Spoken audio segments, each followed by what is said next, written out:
outside of maintaining a stable infrastructure, how can we add more value to our ultimate clients, who are the taxpayers and the citizens of the great city of Philadelphia?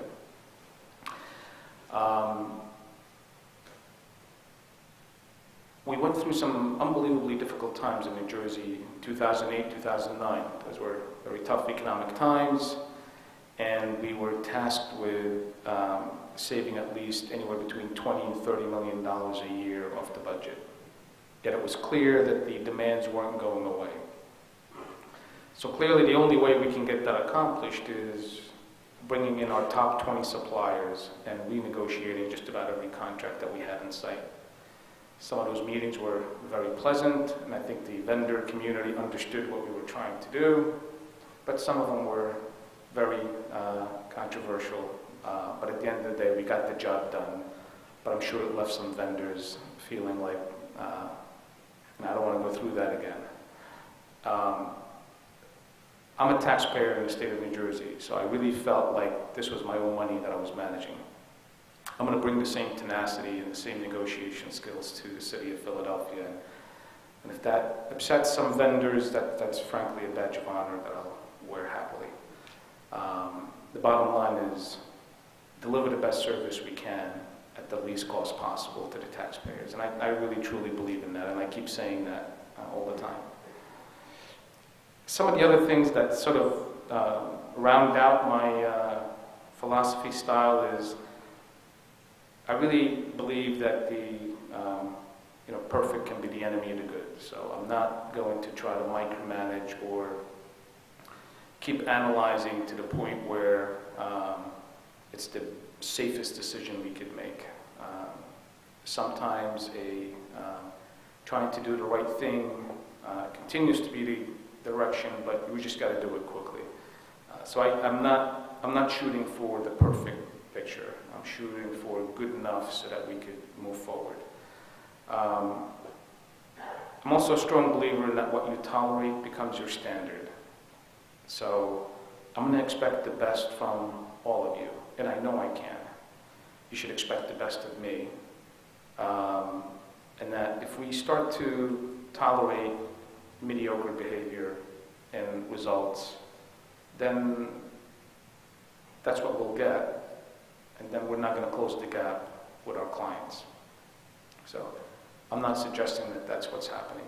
I'm just letting you know that I'm going to be very careful in watching how we deliver, how we deal with the customers, our professional attitude, approach, our customer service attitude, how we solve problems, how we respect each other's opinions, input, and decisions and feelings. And at the end of the day, how we come together as a team to stand behind the decisions that we're making. So that's, in a nutshell, kind of pretty much really my philosophy. I'm very visible. You'll see me walking around quite a bit at all kind of different hours in the day. I communicate early and often. I just need to figure out what the best style that works with you, whether it's email or whether it's walking around or whether it's periodic meetings like this, and I'll figure that out pretty quickly. But more importantly, count on me to at least, if there is any chaos in your world today, I'm going to do my best to at least bring some order to that chaos. This is not a single individual person. It takes all of us working together. If you haven't figured it out yet, I make a long story longer. So, with that, listen, you've read my bio. You can Google me all you want. Anything that I haven't shared with you, I'm sure you could find out.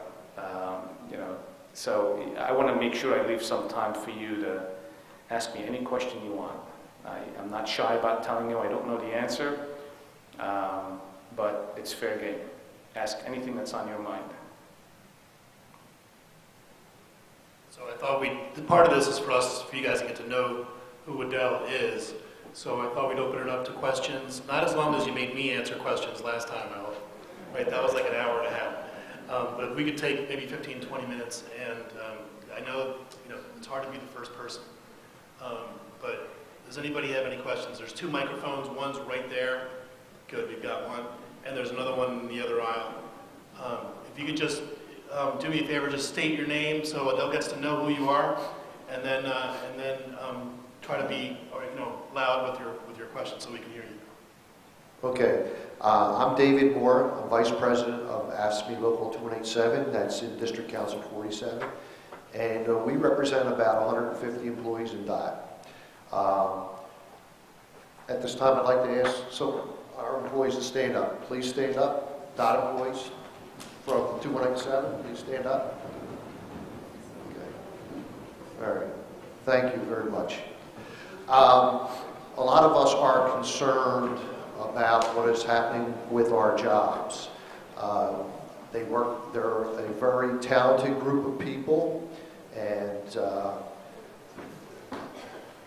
we unfortunately have seen that there has been a lot of overspending on contractors, where we can do probably a lot of the work for about a third of what contractors are doing. And we're hoping, and you've addressed some of that, and I'm hoping that we can work together and find work for our talented people and get training for them, and so they can experience some growth. And I just wanted to get an idea from you how you feel about civil servants. Sure. Thank you, David. So I can certainly share with you my thoughts and ideas, but this is the first time all of you are meeting me. So you really don't have to take my word for it. I think you can look back on my track record of 23 years and kind of confirm what I'm telling you. I have great respect for civil service and people's right to unionize. I've never tried to work around that. It's important to me, however, that when people are trying to hang on to civil service and unions, that they're doing it all for the right reasons. At the end of the day, I'm going to measure you only on one thing, and I do believe in meritocracy. I hope you do too, and that is the talents that people bring to the table. If you're conscientious and you share the core values of the organization that we're going to develop, and if you bring value to the table, I don't think you ever have to worry about civil service or union. Just a little tidbit, I think for the 23 years that I've been in state government, I've never held a permanent position. I was always unclassified at the pleasure. I really came in every day knowing that today could be my last day. And I've survived 23 years. I survived 23 years because I surrounded myself by a great team, but I also just focused on the work. I always was concerned about bringing value to the table and not necessarily focused on other things. So I think none of you have to worry about anything as long as you truly are contributing to the team and you're bringing value to at the end of the day.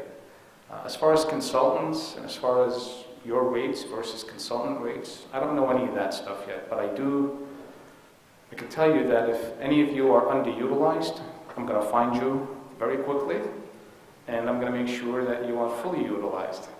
I'm not a strong believer in, we've got to insource everything or we've got to outsource everything. I believe that there's a healthy mix that always exists between consultants and in-house folks. We have to be good at what we do, we have to deliver on what we say we're going to do, and we have to do it in a way that, at a rate that's competitive with the marketplace. And I think as long as all those three things exist, I don't think we ever have to worry about anything else. If we are bringing more consultants than we should, I'd like to look at that and see why we're doing it, especially if David is correct in that some folks are underutilized. If the folks that are underutilized, they're in that boat because they don't have the right skills or the right training, well, shame on us. I think we need to make sure to come through and give you all the tools you need to be successful. If we're asking you, if we're putting you on the spot and saying you've got to add value at the end of the day, we've got a burden to make sure that you've got all the tools you need to be in a position to be successful. So you can look back at my track record and you can see that we've spent a significant amount of dollars on training and skills assessment. And building competency centers and centers of excellence, of which Tommy was actually involved in some of those. So, I'm a firm believer that if we have the skills, let's maximize them and use them and leverage everyone that's in the room. But there are some times when perhaps you need to augment your staff with some consulting to get the job done. And we have to make sure that we can make those decisions when the time comes. I hope I answered your question, David. Thank you. Nice to meet you.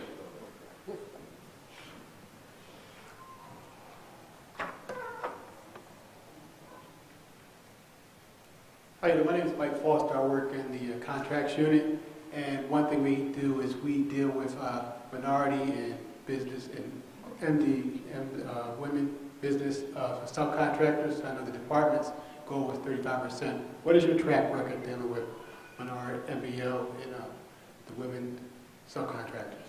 Sure. And your philosophy?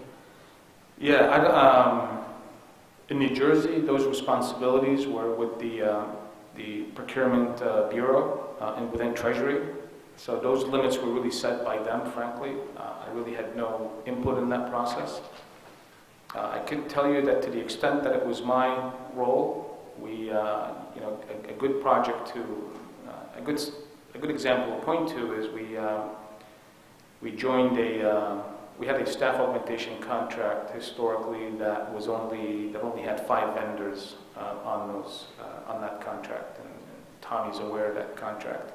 And that's where we used all our staff augmentation consultants from. And it really bothered us that we didn't have a diverse, healthy mix of especially small vendors on the contract. And we actually dropped our own state contract and joined the Pennsylvania contract, which is the CAI contract, the staff augmentation. And immediately, overnight, went from having access to 5 vendors to almost over 500 vendors, of which 67% of them met the definition of small, women, and minority-owned businesses. And they are by far are the ones that are performing all the work on staff augmentation for New Jersey. So I don't know if that's enough of a track record, but I can tell you that I have great respect for people who can add value. Who they are, what they are, where they come from is almost secondary to me. I've got great respect for people who are going to come to the table and be part of a team and add value.